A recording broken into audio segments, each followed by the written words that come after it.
সারা রাতই খোঁজ করেছি। রাত্রেবেলা হ্যাঁ, পুলিশ এসেছিল। পুলিশ, আমি থানায় যখন কমপ্লেন দিতে যাই সাথে সাথেই চলে এসছে। একটু দুরন্ত তো, আমি বাড়ি ছিলাম না, ওর মা ছিল। ও সকল বেশি অর্ধেক টাইমই বাড়ির বাইরেই থাকে, যেদিন স্কুল থাকে না দুপুর টাইম ঘুমাই। এই যে উৎপল, এদের সঙ্গে মানে মানে এর প্রতি মানে কি হয়েছিল মানে? কোনো আমার সাথে ঝুট ঝামেলা নেই, আমি ছোটোবেলা থেকে একসাথে আমি বড় হয়েছি ওর সাথে, কোনো ঝুট ঝামেলা কিচ্ছু নেই ওর সাথে আমার। তাহলে সন্দেহ কেন আপনাদের ওর প্রতি হলো? আমি কিন্তু ওকে কিন্তু এখনো পর্যন্ত আমি দেখিনি, যেহেতু আমি এখনো সন্দেহ করিনি এখনো, ঠিক আছে। আমার সন্দেহ আমার ছিল না আর কি।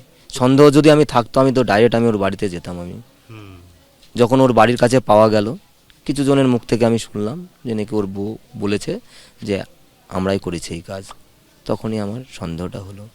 বাড়ির কাজ কার, আমার যদি সন্দেহ হতো তো আমাদের গ্রামের লোক টোটালি যেত, ছেলেটাকে সারা রাত বের করতে পারতাম না।